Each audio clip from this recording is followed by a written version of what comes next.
And the podcast will begin in 5, 4, 3, 2, 1. What's up, Bong? Hi, Paco. How are you today, man? Good. Kabado, but I'm excited at the same time. Bakit ka kinakabahan? It's my first time for everything. So ito yung first time ko mag-podcast at ganitong setup, magsalita sa mic na ganito. So, like what I mentioned before the start of the podcast, Bong here is someone, for some reason, you have a soft space in my heart, eh. Oh. And before I met you, I've known about you, and I was like fascinated. Sino ba tong si Bong Nuega? Until I saw some videos on Facebook, and this was before I even knew who you were, no? And then there was something about your playing that made me go, wow, very organic. Like if you need to do chops, you have chops. If you need to groove, you have the groove. But one thing I really appreciated with you is your conviction sa backbeat. Oh, thank you. And your personality of behind the drum kit, you don't come across as, look at me, man. You do not come across as that. You come across as very soft-spoken. But the way you play does not make it appear that way. Does that make sense? Yeah. So that's my introduction to Mr. Bong Nuega. All right. Now, what have you been busy with? Currently work. Basically, I have two full-time bands, which is Calrats and River. Tell me about Calrats first. Calrats first. It's a ska punk band. Basically, influences namin like Blink-182, early 2000 pop punk. High music, energy. Yeah, high energy. Kaya yun yung band na lagi yung pagod, pero it's so worth it. Kasi How many members? 4. Mention their names. Shout out na. Carlo Vergara, Isko Vergara, and Leonard Zipagan. Oh, Leonard is Calrats? Yeah. Not Zip Code? And Zip Code. And Zip Code. Okay. Pag narinig ko yung mga Sipagan brothers, wah, Zip Code kagad Ano na nga sa isip ko eh. I think, ito sa akin lang to, ang relationship namin ni Leonard, which is Toy, para kaming, siya, I consider him as Dave Grohl. Ako, I consider myself as Taylor Hawkins. do you sing? No.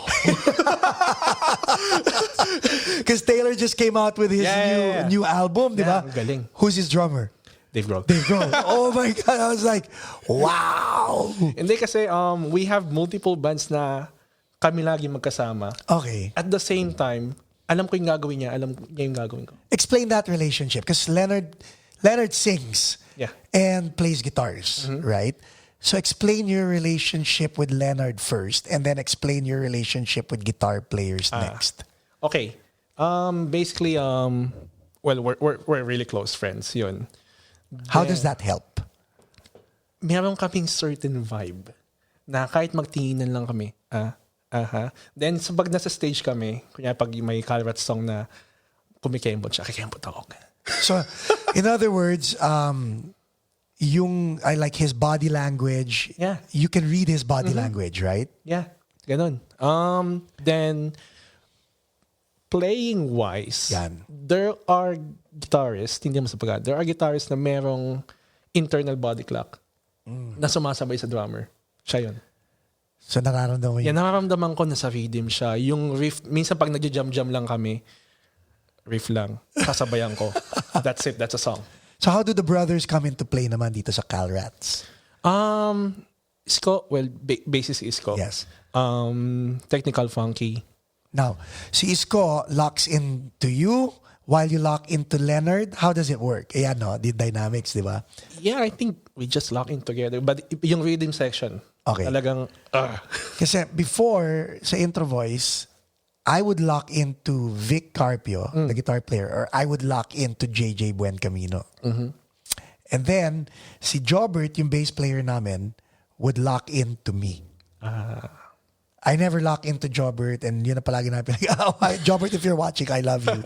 But yun na so, dito sa Calrats, everybody locks onto Leonard. How does it work for the rhythm section?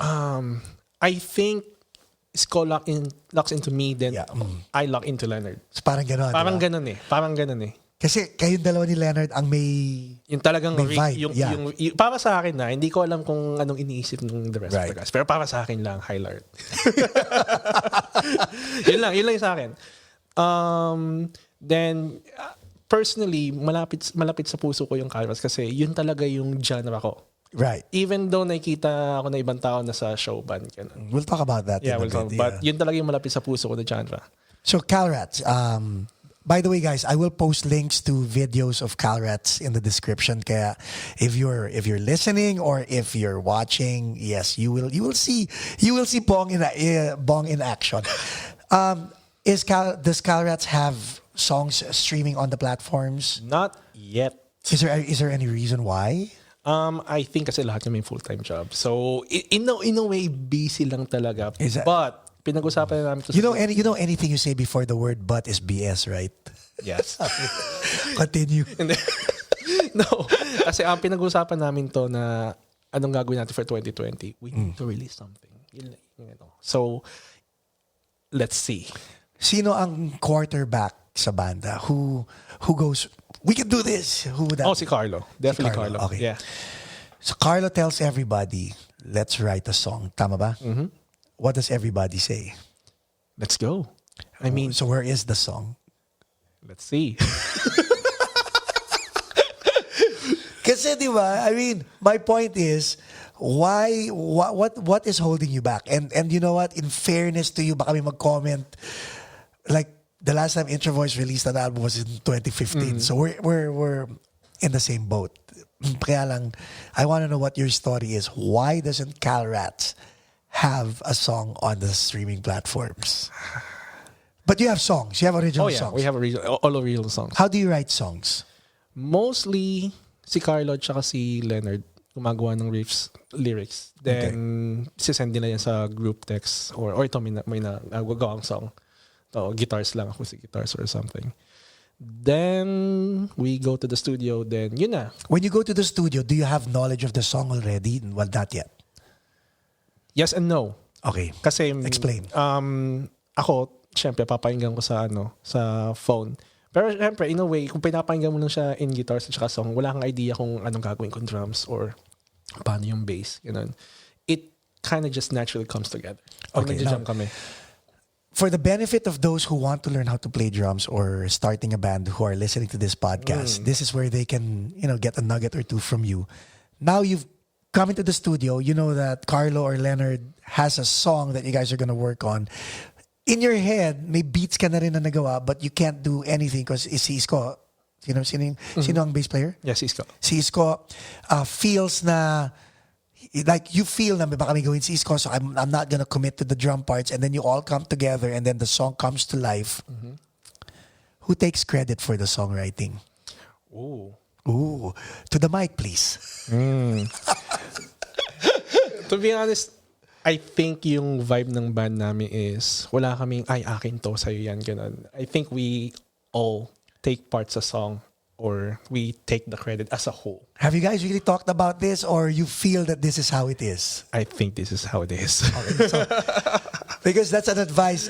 If people get a chance to watch episode 3 where JJ Buencamino says what he feels about songwriting credits and all that, I think it's an important, it's a very important part that you guys have to discuss this. Like 10 cents, paano nyo i-divide? Dapat malinaw yon, because then pag kumita kayo ng 10 million, maayos ang division. Hindi yung nag-iisip pa kayo and all that stuff. Make sense? Makes sense. 10 million sounds good. Okay, so now you've done the process of writing songs more than once? Yeah, more than once. Kasi before I got into Calrats, may iba silang drummer, yung si Yes. Maki Reyes. Si Maki. Yeah, si Maki. Ba't nawala si Maki? Tell us. To be honest, hindi ko alam yung buong story. Ang alam ko lang is busy siya ngayon. Okay, so who called you? Leonard called you? Carlo. Carlo called I you? think Carlo or silang lahat. And then you said yes, Yeah. right away. Yeah. It's like, game. Kasi ganito yun eh. I'm a fan. Pinapanood sila, oh, Calrats, they're so cool. pag pinapanood ko yung Something Came Up, oh, they're so cool. Sana makapalo sa kanila. I mean, gano'n. Yung gano'n feeling. I mean, you have that vibe. Yeah. Kahit ikaw, kahit sa amin, when I invite you to jam with us, I think maybe you don't know it, and I hope listeners can see through you in the future, and viewers can see through you. But you could be a drummer's drummer. You could be a drummer's drummer just because you are non-threatening, you are very giving, and you are very good. Oh, thank you. So, I'll continue. So, tinawagan ka ni Carlo. Then, basically just, kasi alam ko na din yung song sila eh. Siyempre, lagi yung nakikinig, pumupunta sa mga shows nila, magkakasabay yung mga gig namin dati. Yes. So, game. Just game, let's jam. Then, that's it. Tapos? Then yun na. Then, I guess ako na yung drummer nila from that point. Was it formalized? No. Parang natural lang. Kasi magbabarkado din kami. Paano pag bumalik si Maki? I think okay lang. Na dalawa drummer o... Yun din ang hindi ko pa naiisip na kinoconsider ko dati. Magulo eh. Parang ano yan eh. Kung gusto bumalik ni Maki, why not? Right. Kasi he is Calrats. Itong ano ko sa Calrats dati, Maki may magic siya sa Calrats. May kulit. Yeah. Ako, ang binring in ko, I think, sa Calrats is yung technicality. And, yeah. Yun. Reliability, yung consistency. Yun. Pero ang I think, sa akin lang to, opinion ko lang to, by all means, opinion ko lang to. Ang Calrats, dapat may kulit, and yung kulit na yun si Maki. Yun yung sa akin. Okay. Yeah. Wow. You are very giving, and very humble. Kasi ako, if something's handed to me, syempre, I'll take responsibility. But at the same time, ayoko naman yung I'll take the credit. Ako yan. Right. Ganun. But after Maki, did you guys write songs? Yeah, may mga songs kami after Maki. Mostly heavier stuff. Are we gonna get to watch you guys play that here at Paco's Place sometime? Nice suggestion. Good. Maybe we should do that. At least, baka may mangyari, di ba? Baka it can go to press and all that. But, okay, so where is the hold up? Because you're not alone. Kami as Intro Voice, we also write songs and we know where the hold up is. The hold up is, tinatamad kami mag-record. Kayo, paano? Hindi naman si tinatamad mag-record. Lagi namin pinag-uusapan yung mag-record tayo. I think it's just that Hindi kayo nagre-record. hindi kami nagre-record. I mean, number one, financially. Number two, busy talaga kami. As in, sobrang busy sa work. Lalo si Isko, may family siya. So, I think yun. Kaya na-open up namin like this year, what's the direction? Anong gagawin natin? Okay. Lahat kayo may work. What do you do if you don't mind? This will be interesting. Okay. I am a field sampler for a cannabis safety testing lab. I'm in the cannabis business. You're in the cannabis business. Do you have to taste the cannabis? No. Yes. Sabi ko na nga ba yun ang unang anong ginagawa yung tinitesting nyo, gano'n. No, para siyang yung sa Quest Diagnostics ng mga courier drivers. Okay. Pick up ng mga specimen sample. Yes. Ganun lang ginagawa ko. Okay. So, that's your job. And that's 9 to 5, no? Or more. Kasi like yesterday nasa Coachella Valley ako. Coachella Valley, yeah. The other day. That's too far. Halos dulo na ng California yun eh. Yeah. Okay. Talagang drive. Yes. Minsan San Diego, minsan Grover Beach sa north. Do they pay for your mileage? Hindi, company car. Company car. Okay. Then overtime and yan. Nice. Yeah. How about si Leonard naman? I think ganun din ginagawa niya eh. Like courier driving pero hindi ko alam yung company. Hindi rin. Hindi naman sa cannabis business. Okay. Tapos sina Isko, sina Carlo. Si Carlo is sa urgent care.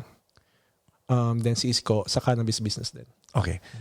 So, my point is, you have how many bands right now? 1, 2, 2. Technically 3. 3. Yeah. And you have a full-time job. Are you married? Not yet. Girlfriend? Yes. Kids? No.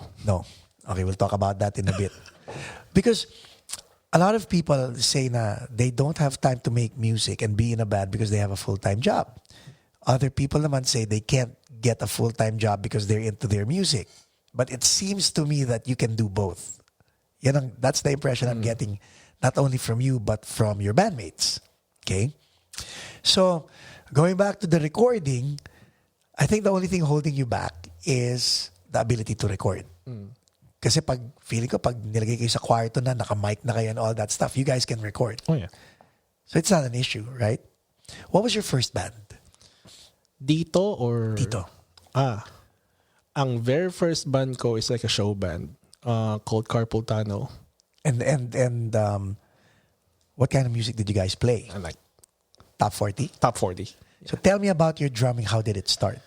Oh, I was a church drummer sa Pilipinas. So nag-start talaga ako sa church. Okay. Laking church ako, in a way. So wala talaga akong formal lessons. Yeah. Ang ano ko lang is gusto ko mag-drums dun sa music leader namin. O sige, tuturuan kitang basic like tug, pak, tug. 2 and 4. Yeah, 2 and 4. 2 and 4. That's it. Tapos pinractice lang, tug, pak, tug, tug, pak. That's it. Okay, so that goes on for like 1 month or like a month or 2. Then, sige, gusto mo bang sumalang na? Sige, ang alam ko lang, tugpak, tugpak, go. Yun lang. Then, Hindi ka nahiya? Hindi. Talagang you wanted to play the drums? Or pinilit ka to play the drums? No. Gusto ko talaga mag-play ng drums for some reason. How old were you, if you don't mind, when this happened? Grade 5. Wow. 11. Hindi, 10. 10, yeah. Wow. Kaya pala magaling ka. Okay.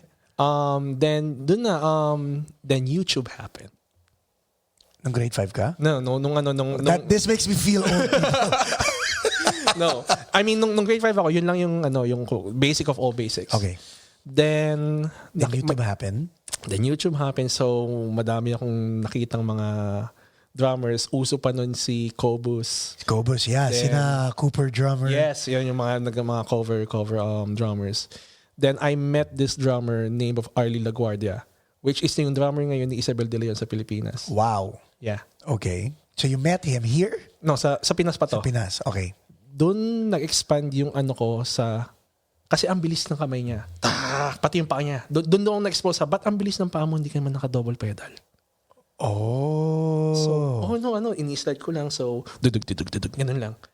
Then, na-expose na ako sa kanya. So, hindi ka nahihiya magtanong? No. Kaya nga, di ba, ang dami kong tanong kanina. Yes. Kasi gusto kong matutunan kung anong gusto kong, kung ano yung nakikita ko. Right. Yeah. So, yun na. So, parang tinuring ko na siyang mentor. Okay. And was he very generous naman? Oo naman. That's nice. Sobrang bait niya. You still keep in contact? Oo, sa Facebook. Yeah. Yun. Tapos, yung huli ko nga siya nakita, he's playing drums for Isabel De Leon. Oh, nice. Okay, so that, and then what did you learn from him naman? The speed? Yun nga, yung speed, yung power, yung dynamics. Kasi ang alam ko lang nun is, hampas lang. Sige lang. Yes. Pero he showed me, kailangan mahina ka dito, kailangan ito, medyo lagyan mong ghost notes. Ganun. And then after him, I discovered Dream Theater. oh my God, prog. Mike Portnoy. Kaya yung profile picture ko sa Facebook is with Mike Portnoy. Kasi up until now, siya talaga yung nagbago ng pananaw ko in drumming aside from Kuya Arlie. Okay. Ang una kong nakitang video niya is, kasi DVD pa nun. Yeah. So, I think that was like live in Budokan. So, piniplay yun nung keyboardist namin sa bahay nila. So, nakita ko. Una ko napansin, ang laki ng drums niya. Anong meron? Bakit meron siyang madaming tom dito, tapos meron pa siyang drums dito, tapos nagda-drum siya dito, nag-roll siya, lumipat siya sa kabilang drums. Ano yun? Sino to? Ang Dream Theater yan. Okay, Dream Theater, whatever. Tapos, ang una pinarinig niya sa akin, pinarinig sa aking song ng Dream Theater is Octavarium. Oh, wow. Which is 25 minutes. Yeah. I was gonna say, 25 minutes. Sabi ko, ano to ba 25 minutes? Di pinakinggan ko. Then that's it. Mind-blowing. Then yun na, pumunta na ako sa, umiram na ako ng mga DVD ng Dream Theater, pumunta pa ako sa Recto para lang kumuha ng pirated copy. Right. Then, yun na, I dove myself dun sa kind of music na yun. Prog. Sa prog. Although, hindi ko kaya yung most time, at saka yung technique. Yeah. I mean, at least may idea ko at kaya ko yung bumilang. Right. So, how did you go from prog, Mike Portnoy, to doing Trey Cool, Travis Barker? How'd you go from that genre, prog, to Kasi, yeah. noong mga panahon na yun, while I was into Dream Theater, yun din yung panahon ng early 2000s pop punk. Like Blink-182, Fall Out Boy, Yes. My Chemical Romance, number 1 ko yan. Then, Helena. Helena. Then Paramore, Panic at Disco, like, lahat ng bands na yun. Of course, being in high school, that's the thing. Right. I dove into that. Which, sobrang influential din sa akin. Kasi, syempre, yun yung music that time. Yes. Diba? Kumbaga, kung nung 90s, may 90s na grunge. Ako, yun yung, dun ako more exposed dun sa genre na yun. So, syempre, meron akong na-take sa prog. May na-take ako dito sa, sa pop-punk scene. I guess, yun yung gusto kong gawin. Like, up until now, nanonood pa din ako ng Mike Portnoy videos. And his Hello Kitty drum set? Yes! Yun, tsaka ang mga pop-punk videos. And hanggang ngayon, pati yung drums ko, gusto ko mababa lahat ng tone, lahat. Because of Mike Portnoy? Mike Portnoy, yeah. Yes. Tapos, so, Philippines, who are your influences sa drums, sa pagda-drums? Well, definitely Vic Mercado. Why Vic? Kasi sobrang fluid niya while having power. Yun lang inaano ko. Sobrang fluid niya mag-drums, pero may power pa din siya. Pag pinapakinggan ko yung bamboo. And very tasteful, no? Tasteful, yeah. Yung isa pa is si Ernie Severino. Side A. Side A. Kasi, napanood ko yung side A gig na video nila, yung buong DVD. Unang-una, namangha ko na sila lang yung unang bandang nakita ko na tinugtog yung Bohemian Rhapsody ng live. Yes. Alam mo ba na si Ernie Severino has one of the highest voice, no? Mataas ang boses ni Ernie. Yeah. Yeah. Then, tinugtog na yung Rosanna. Oh! Yes. Yes, yung ending. Damn. Mga ibang tao iniisip nila pag mas mahaba buhok mo, nagkakaroon ka ng power. Kay Ernie Severino, nasa bigote yun. nasa linis ng bigote ni Ernie Severino yun. Yung galing niya. Ernie, if you're watching and listening, shout out. So Ernie Severino and then Vic Mercado. Wow. Very night and day, ha? Very night and day. Paano mo sila Mike Portnoy and Travis Barker, ganun din ang dating. Sino pa? I guess I don't know them by name, but Boards. Kamikaze. Oh, yeah. I mean, isa siya sa mga pinaka-influential na drummer sa akin. Nung nakita ko siya dun sa Vegas, nag-open kami para sa kanila. Ako, Boards, ikaw yung high school hero ko. Kamusta naman attitude ni Boards? Oh, bait. Sobra. Actually, lahat sila no? Lahat sila ang bait. So, ano gusto ko naman sa kanya when I heard them cover, was it Chop Suey? Kinover ba nila? Hindi, parang may song sila with Paco yata, hindi ba? Oh, yeah. Anong kanta? Yung Order Taker? Oh, Order Taker, yan. Anong kinover nila? Sa ano yun eh? Sa System. Chop Suey at saka Toxicity. Yeah. Kinombine nila. Yes. Galing, no? Galing. At saka pati pagpalo ni Boards. Oh, yeah. Solid. Yes. Gusto ko yun.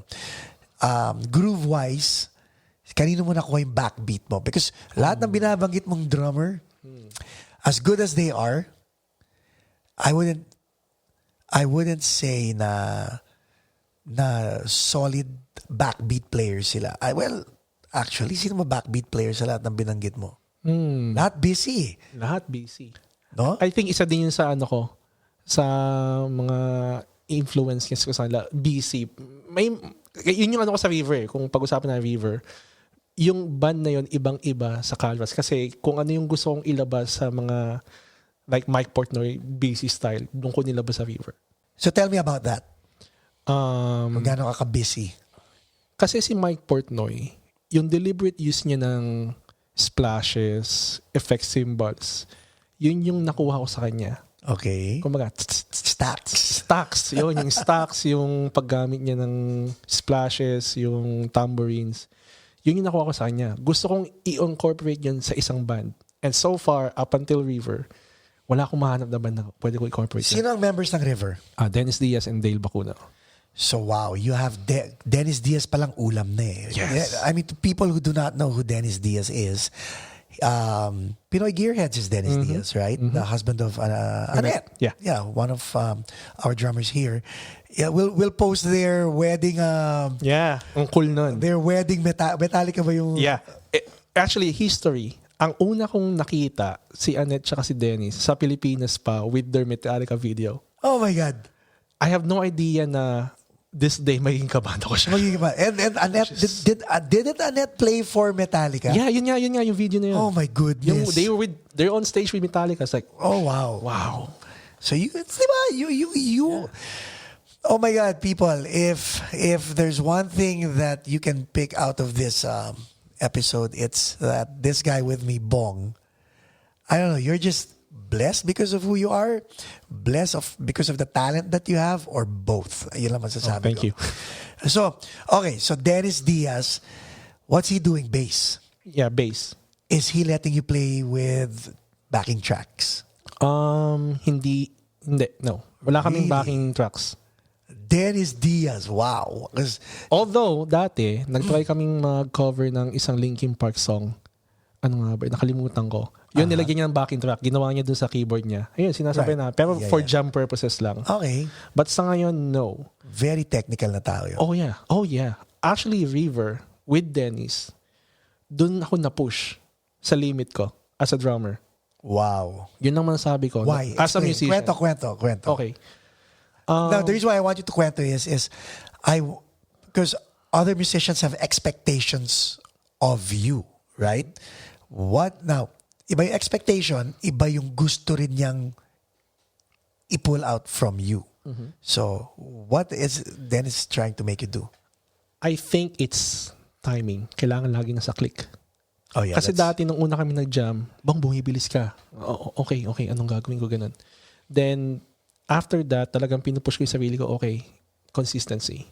Right. Click. Ganun. So, at saka yung, I guess, songwriting, at saka yung pakikinig sa, ang dami niya kasi ideas eh. Yeah. Ang dami niyang ideas na, sige, gagawin natin to. Right. At the same time, nagagawa ko yung gusto ko. So may leeway. Yeah. Wow. So, hindi siya yung talagang, yung sasakaling ka. No.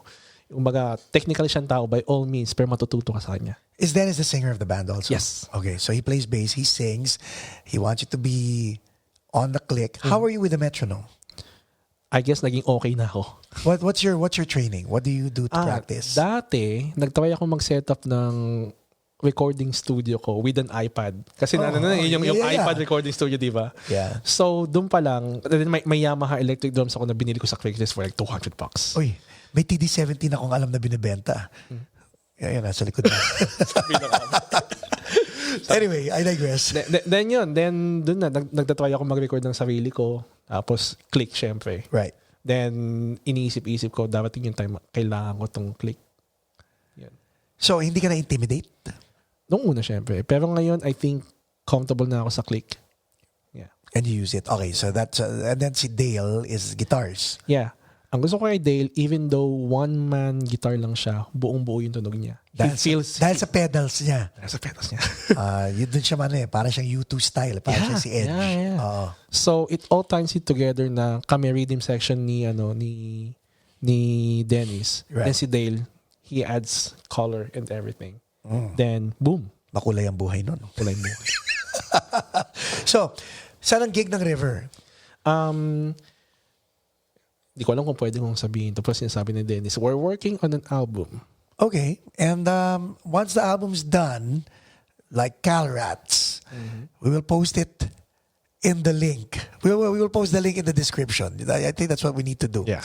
So we won't say anything but come back to this episode para kung nandyan na, ipopost natin yung link sa description. Oh, diba? But aren't you frustrated that all the bands you're in are always on the verge of coming out with an album or a song for everyone to hear, and yet they haven't? Yes and no. Kasi syempre ako as a musician excited ako na may nagawa tayong song. Let's put it out. Right. At the same time as a paano ba sabihin to? Say it. Person or busy person. Like, we have like a life na kailangan nating unahin muna, like family. Or Right. So it's not a priority. Yeah. Yeah. Yet. Yeah. Pero yung sa River, I think we're just fixing some things. Pero na-record na namin yung, I think that was 10 songs. Nice. Then na-record lang namin yun sa bahay ni Dennis. DIY. The reason why I say this, no, I've come across a lot of our peers here sa Southern California who always say they're coming out with an album, and eto ako, as a fan, I guess pareho tayo. Like, I always go on fan mode because I want to see what other people can come out with that might inspire me to come out with something also, di ba? So I guess we're all playing the waiting game because like si dati kabanda ni Dale, si Mike. Frias. Tatayo ng banda. And then, naglabas sila ni Tim ng M&M and whatever, di ba? And I thought that was supposed to be a full album. And then it just died. So those are the things. And aren't you bothered that we're all talented people here in the community, but then again, we all bottleneck when it comes to coming out with songs. Teka, tatapusin ko yung sentence ko. And then, I interviewed Bigatin, and I had my son, 317, who always comes out with a song every week. So in 1 year, sabi niya, Dad, I'll come out with a song every week to come out with 52 songs in 1 year. In spite of that, may collab pa sila ni Bigatin at Tinabagyo, which is dropping sometime a little bit after this episode. Right. Maybe it's out by the time this episode is out. And then I wonder, is the rap community do they know something we don't know? Your thoughts? Good question, kasi yun din yung isa sa mga iniisip ko din eh. You started something, then what's next? Right. Anong nangyari? Right. What happened? Then maybe life happens. I don't know. Hindi ko talaga alam. But sayang. Madaming sayang that I hope either i-continue pa nila or malalas. Kasi exciting eh. Kasi yung one song na yun, or naglabas kayo ng one song, what's next? Right. What's next? Ano pa? Yun, di ba? Kumbaga, me as a musician, as a fan, yun yung gusto ko. So, hindi ka ba nababother na? Medyo bothered. But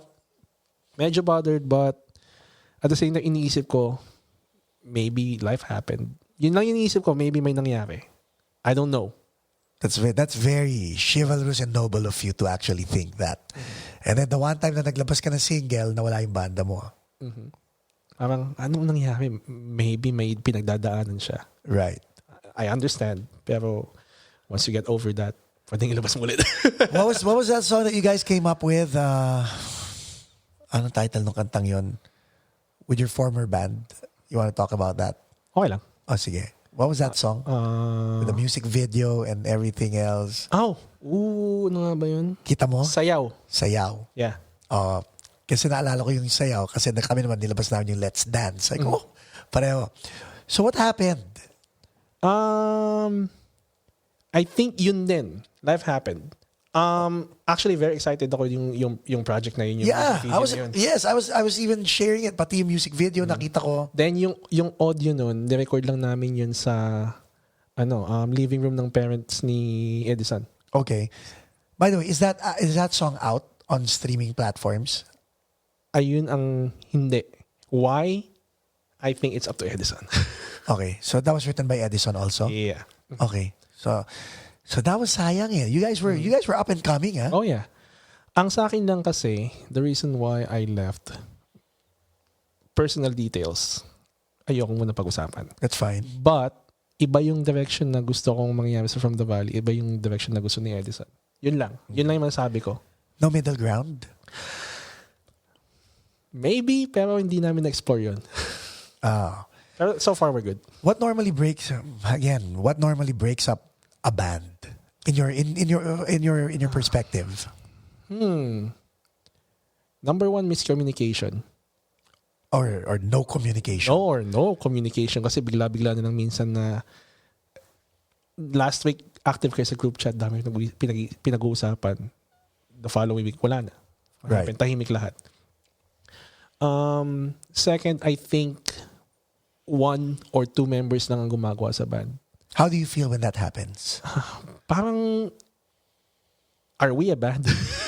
So let's say, okay, go. I mean, minsan guilty din ako dun eh. Kumbaga parang may pinupush yung isa, pero ako parang iba yung opinion ko na, I think that will not work out. Kumbaga parang always may contradicting na opinions eh. So let's say may kumontra, how does that get resolved?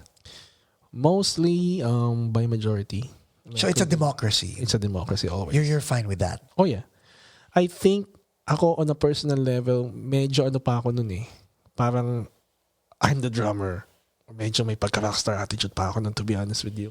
Parang, I'm a drummer, you know. Ego, thank you. Medyo egoistic ako dati. Aminin ko yun. But I learned from that. How did you mature? Was it because of the breakup from the Valley, or did you feel that you matured even before the breakup of that band? I think after the breakup. Kumbaga, I learned something from that hindi ko gagawin to sa mga next na banda ko. Yun yung inaano ko. Kumbaga, papakinggan ko muna both sides. Then I'll say my side and let's see if we can compromise. That's nice. That's nice of you. Is there a chance that magkabalikan kayo na From the Valley? Ooh, I don't know. Kasi have you closed your door? Who knows? I might bring Edison on the podcast and ask him the same question. Never say never. Okay, so that's your stance. Never say never. But for now, it's no. Pahinga muna. Okay. That's your stance. By the way, guys, if again we're talking about From the Valley, I'll post a link in the description. There are videos on YouTube, and I'll post a link in the description with regard to that, so that way people can get a clear picture of who Bong Nuega is. So now you have River, who plays one thing. You have Calrats, who plays another thing. At some point, if one of these bands tell you to go full time, I'm sorry, I'm asking you questions. This is not the hard part of the podcast yet. Okay. Wow. Ang hirap. Kasi in a way, if I will, kung i-condense ko yung lahat ng naging banda ko, it will boil down to Calrats and River. Okay. Yun yung dalawang side ko as a drummer and a musician. Right. So, hindi ko alam yung isasagot ko talaga eh. I think, I say kung sino yung naunang mag-ask. Sige. Now, puro hypothetical, right? And I don't want to put you on the spot. But I guess this is a fair question to ask. If one of these bands suddenly make it and needs your full attention, will you let go of the other? Yes.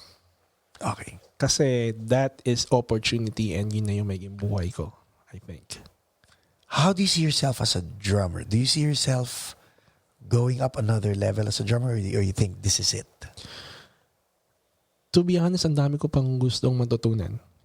Like, I'll be honest with you, hindi ko kino-consider yung sarili ko na a good drummer. Meron akong threshold na masabi kong, magaling ako drummer. Hanggat hindi ko natutugtog ng buo yung Rosana. Really? Hindi ako marunong mag-shuffle. Okay. Yun. Pagkatapos ng episode na to, tuturuan kita para at least magaling ka ng drummer. Yun lang. Yun lang. I mean, yun yung hurdle ko ngayon. Why the Rosana shuffle? Hindi ko magets. For some reason, tinuturo sa akin ni Tin, tinuturo sa akin YouTube, whoever, even yung anak ni Rafi. Yeah, tinuturo sa akin, this is like the pattern. Hindi ko talaga magets. Hindi ko alam bakit. Alam ko lang yung dito yung lang. Yung sa right hand. Pero yung sa left hand, hindi ko talaga magets bakit tatlo siya. Ewan ko. Sorry, hindi ko talaga alam. Hindi ko alam kung saan i-fall yung ghost note. Yes. So, okay. Wow. That's I never imagined you to be that kind of drummer, because you can play Highway Star, you can play jazz, you can play Eddie, you can play funk, you can play whatever. Rosana is your Waterloo, huh? Yes. Okay, So alright. kung papatugtugin man sa akin is anything shuffle, I'm so sorry. Okay, now dito naman, what would you consider your greatest achievement so far? To be in this community. Kasi I'll never imagine na po na dumating ako dito sa US na makikilala ko kayong lahat. How old were you when you left? Ano ba? 19? You were, oh my God, with a girlfriend? No. No girlfriend. Yeah, so pumunta ako dito sa US. Because you knew that you were leaving. Yeah. Kaya sa'yo, okay, no girlfriend. Okay. So nakarating ako dito 2011. Kami lang dalawa ng younger brother ko. Ano pa siya noon? Nasa 13 pa siya or 14. Ganun. How did it feel to be uprooted at 19? Ang sakit na may buhay ka na nun eh. Well, to be honest, yung buhay ko sa Pilipinas nun, hindi siya yung talagang flashy. No. Ano lang, we live by kung ano pinapadala ng mom ko. Ganun. You're right. Then, actually excited ako na pumunta sa US kasi sinasabi ko sa sarili ko, once I got to the US, i-restart ko na yung buhay ko. This is it. What was the first thing you ever did to restart your life? Well, I guess naghanap agad ako ng work. Yun yung unang ano ko. Did you ever think of pagdating ko sa States, I'm gonna pick up the drum kit and start play or buy myself a drum kit? Actually, kinonsider ko, ang nangyari, second day sa US, nasa US ako, pinakilala ako ng parents ko dun sa dati nilang border sa bahay na musician. Okay. Si Peterson Eden. Yung kabana ko sa carpool tunnel dati. Then sabi niya, ay may kakilala kami, nagbabanda siya. Tapos kung gusto mo mag-jam kayo, pakilala kita. So may ganun ka agad? Yeah, may ganun ka agad kasi alam nila nagdadrums ako. Sa Philippines ba, did you have your own drum kit? Wala. Sa church lang. So doon ka lang nagpa-practice? Yeah, doon lang nagpa-practice. Doon ako pumapalo sa church. Ang drums ko pa nun is yung Gretsch Catalina Maple na 20-inch version. Yeah. Uy, nice. Namimiss ko na yun, baby ko yun eh. Nice. Then, na ano pa yun, naundoy pa yun. No, nabasa yun? Nabasa yun. Then, talagang dinryer ko yun, inalagaan ko yun. Where did you live sa Philippines? Sa Bulacan. Marilao. So, Bulakenyo. Tagalog. Doon na, born and raised. Okay. And then from Bulacan to LA. To LA. Now, so ngayon, ngayon may banda ka na rito, nagda-drums ka na. Kailan ka napasok sa eksena natin? Si Maki Domingo, yung friend niya sa UE Caloocan is classmate and friend ko din nung high school sa MCU, sa Manila Central University. But how'd you meet Maki dito? Facebook. Yeah, dito sa Facebook. Kasi nagko-comment kami. Okay. So, ay, kilala mo siya. Okay. Oh, ang taga-LA ako. So, dati nun, meron yung group niya, which is yung Valley group yan sila, Zip Code, tapos siya. Parang meron silang gathering sometimes sa may isang studio sa may Van Nuys. So, Bong, tara, punta ka dito. Jam tayo. Tapos, yun na. Doon ko na sila nakilala. Then, from the Valley happened. Dahil din sa group na yun. Right. Then, from there, I guess yun na yun. How did your network grow? Because you may not be aware, but your network is huge. Hindi ko rin alam eh. I mean, I think... JJ, di ba? Ang network ni Bong is huge. To be honest, hindi ko alam kung paano siya lumaki ng ganun. Kasi medyo medyo... Hindi ka naman mukhang outspoken. I think may point kasi, I think that was like 2016, yung ang daming sobrang gig, di ba? Right. In 2016. Punta lang ako ng punta. Then, doon ko na nakilala yung sila Haro, then si Glenn, nakilala ko din. Yes. To the point na naging friends ko na sa Facebook, tapos minsan kinokontak ko ni Haro, oy Bong, pwede ka bang tumulong sa show dito? Stagehand. Okay, punta lang ako. Then yun na. Then nakilala ko na yung bands. Pumupunta lang ako sa mga gig or sumasali kami sa gig ganun. But you never tell them, oy, drummer ako. You don't. No. You just stay there. You're just present, in other words. Yeah. Andun lang ako. Siguro word of mouth. No, yung drummer to. Ganun. I was very impressed when I saw you and Tim De Ramos trading force on a video. Yes. I was like, sino tong isang to? Okay, kilala ko si Tim De Ramos, pero sino tong isang to na sumasabay kay Tim De Ramos? And I remember Tim De Ramos actually saying, eto, napulot ko kay Bong. Wow. That's huge for me. Now, yeah, and that opened my reticular to the fact. Okay, let me know more about this Bong character, and that led me nga to learning more about you. And I was like, oh, siya pala to. And it very impressive, Bong. I'm very impressed. Thank you. And I remember during an event that I invited you in, and you just sat in with all of us. Ikaw ang ginawa naming house drummer, naalala mo? Oh, yeah. That, isa yun sa mga pinaka-surreal na moment sa akin. Kasi Tell me about that. you're in front. You're Right. Paco Arespacochaga by all means. Okay, You're whatever. Paco. Okay. On my left-hand side, there's Bowie, Yeah. which is Bowie Meneses from Bowie Parokya. Meneses is on my left side. JJ, Buen here. Camino. Where am I? Bakit ako pumapalo sa mga to? Oh my God, what's happening? Yun yung moment na yun, like, wow. But I think you deserve it eh. Oh, thank you. I think you really do. And I hope other people will see your talent and your reliability. I only invited you once to that event. Hindi na kita kinulit. Like the same way, this podcast is the perfect example. We talked once, you said yes, and then I purposely did not give you the address Yun nga eh. But wala pa yung address. because I wanted you to ask for it to see how committed you are. And it made me smile na address please. You know what I mean? Because parang there was no fanfare when I invited you and you said yes. I believe me, it's an honor to have you. Thank you. And then you were as committed to this podcast episode as I am.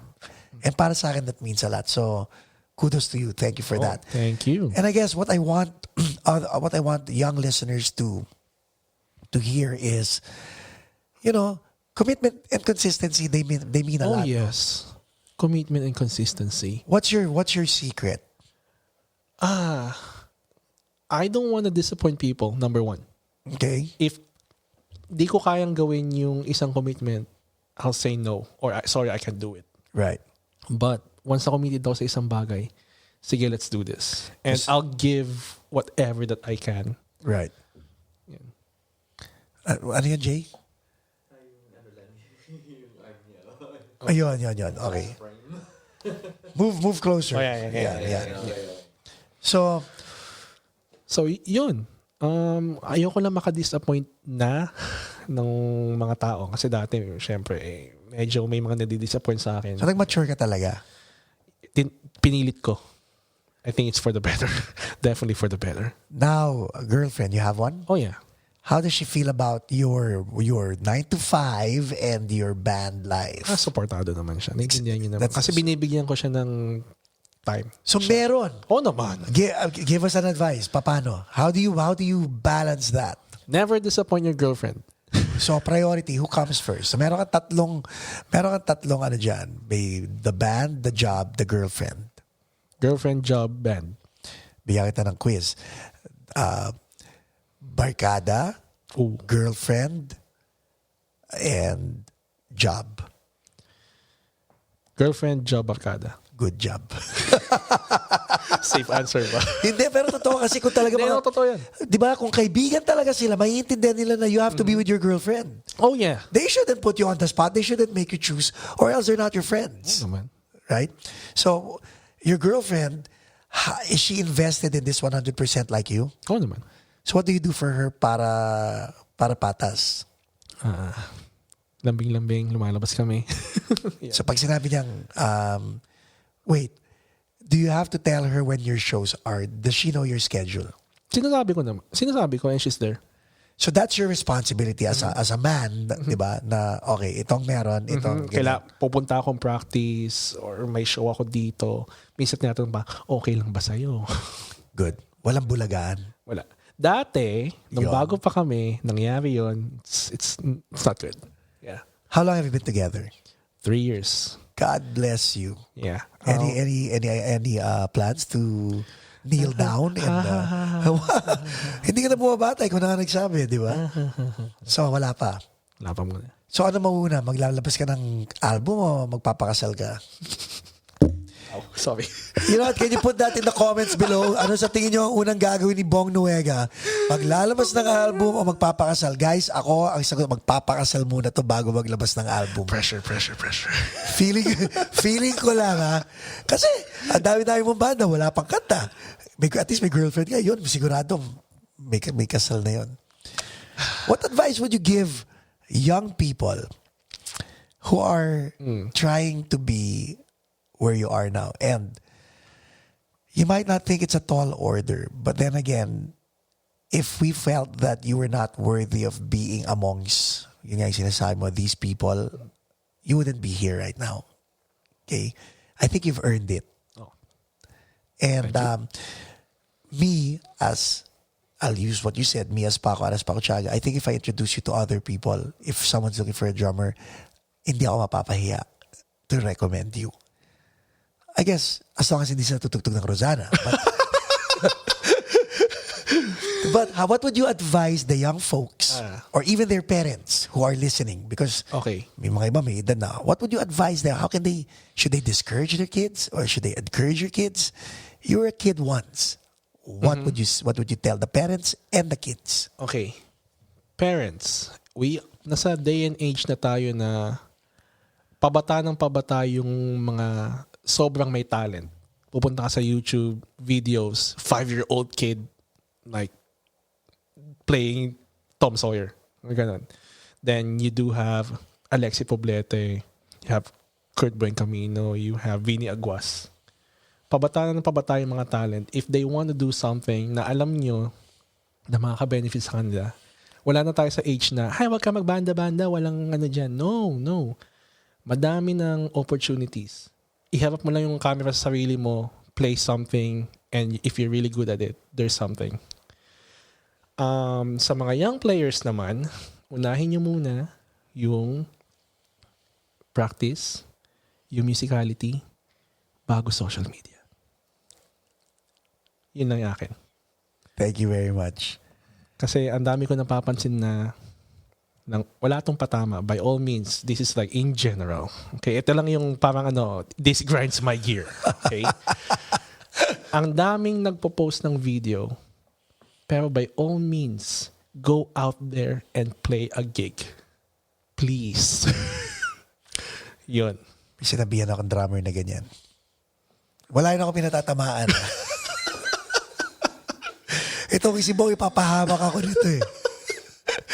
Ano naman, Bong, ang mga advice mo kay Bong Nuega? Before, I really want you to think hard because this is a perpetual episode. This episode is not going away. So this is something that I want you to be able to reference to see where you are now. Since we're doing this episode in the first month of 2020. 2020, yeah. So what are you going to advise yourself? Hi, Bong, from 5 years from now. Why not? Future me.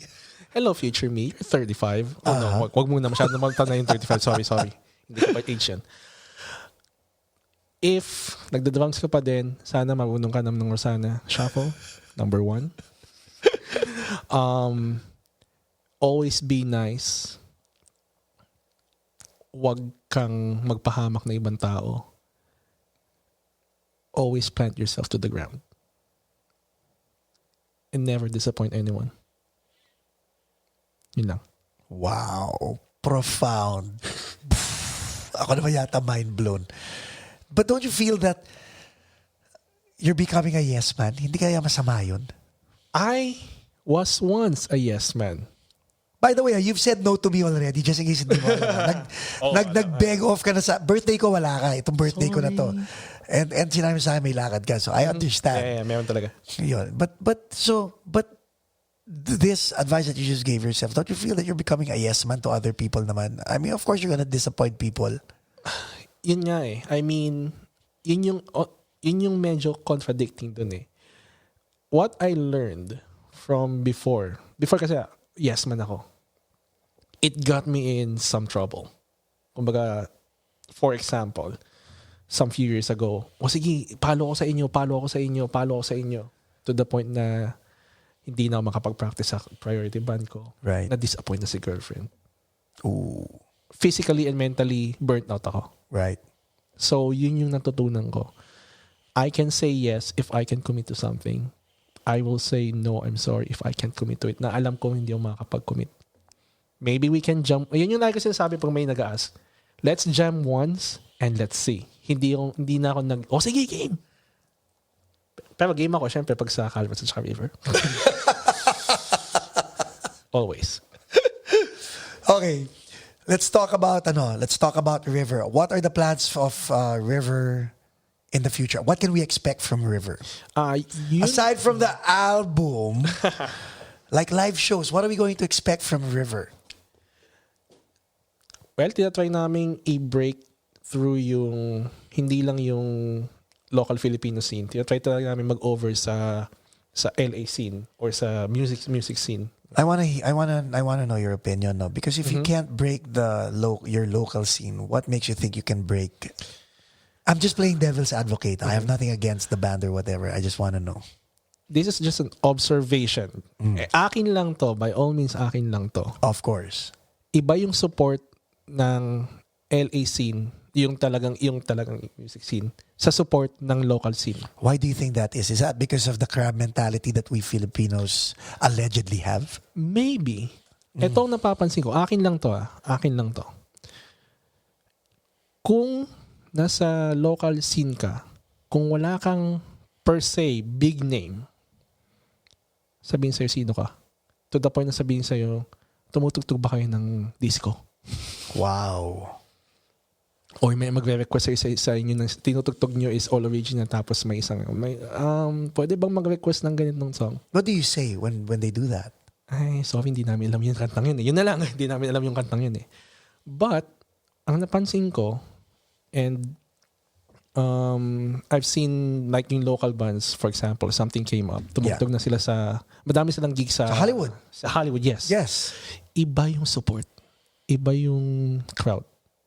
You feel welcome. You feel like a rock star. Alam mo yun? Yes. Yun lang yung napapansin ko, and this is just me. Do you think we should educate the Filipino audience? Ang sa akin is, hindi ko alam kung, sa Pilipinas kasi full on force sila kung sino yung artist. Then go. Dito sa local scene, minsan kasi, ang fans mo, kaibigan ng kaibigan mo. Right. Na just so happy na nandun lang sa show. Paano kung tumugtog ka sa isang resto bar? Hindi ka kilala ng tao unless may pangalan ka. So, I think... no? Diba? Yeah. So, I think yung ganitong ginagawa natin, podcast, live at Paco's Place, or... I think it will definitely help. It'll open curiosity. It will open doors. Yeah, yes. Curiosity. Like I'm pretty sure those who are listening and watching right now are probably looking and reading the description. Yeah. Sino ba tong character na to? Let me know more about him. Who is this band? Sino tong artist na to? And I think yun yung kulang. Yung tinatawag nating local support. Right. By the way, it's so weird because I was never invited to be part of anything in the local scene. Isn't that weird? Never invited.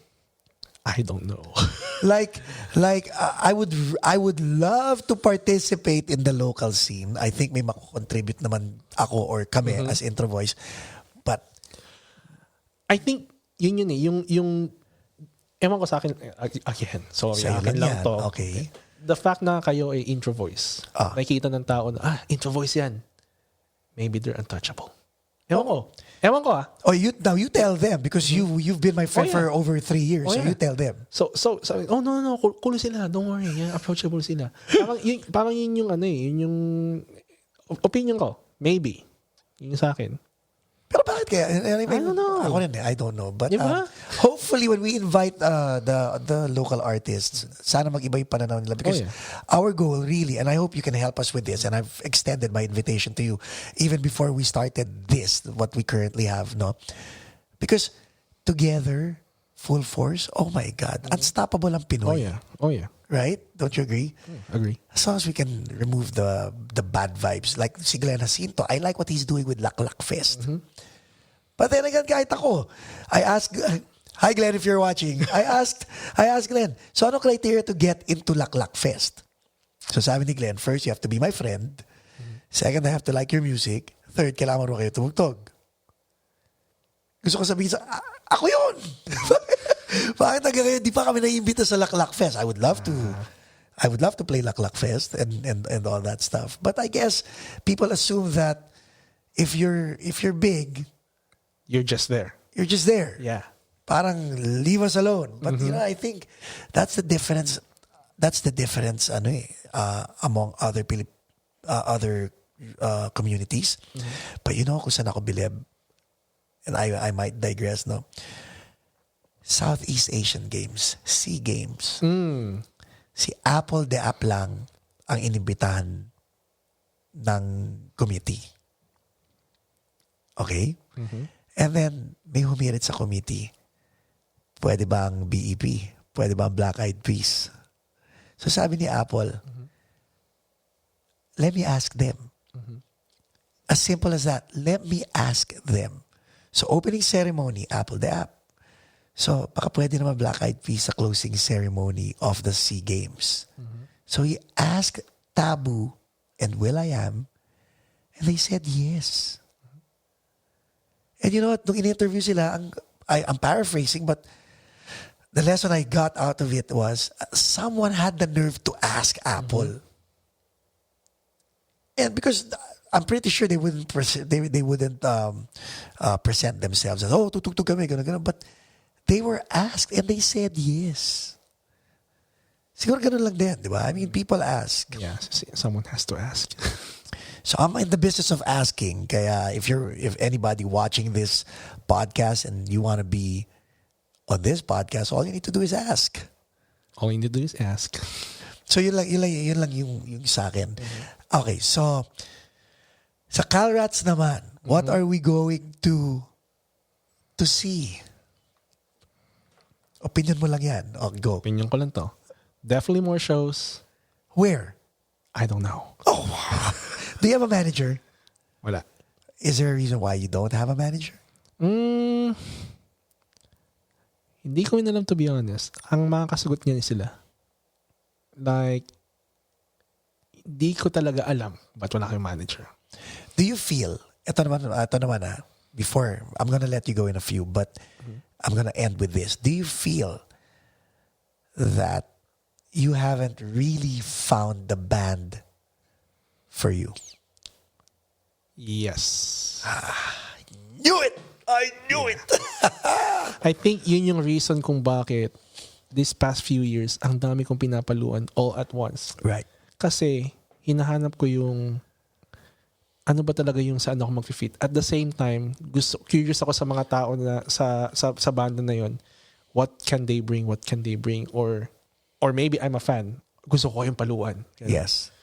But, yeah, I think meron pa ding isang banda na swak ako. But by all means, for now, it's Calrats and River. Good. If there's something You let them know. I'll let them know. You'll be honest and candid to all these. Oh yeah. Diba? Oh yeah. Pero sa ngayon yung commitment ko is Calrats and River. That's good. Well, thank you very much, Bong. Oh, thank you, Paco. Thank you. This is the first of many. I just wanted to introduce you to our audience, but I'll have you back, huh? Oh yeah. Definitely, yes. And if there's anything on your mind, we need to know what's on your mind. Okay? Yeah. So guys, please check the links in the description below. Also, be a friend of Bong on Facebook. And what else do you have? Twitter? No, wala akong Twitter. Instagram and Facebook lang. There you go. Catch Bong. And maybe I could invite you again to do some lessons for the young kids. Ooh. We'll do that. Oh yeah, we'll definitely do that. Okay. Meron naman ako share. Nice. Speaking of share, don't forget to share this episode to your friends as well. Again, this is Paco Arespacochaga. You're watching the Paco Arespacochaga podcast live at Paco's Place. Thank you. Bye. Bye.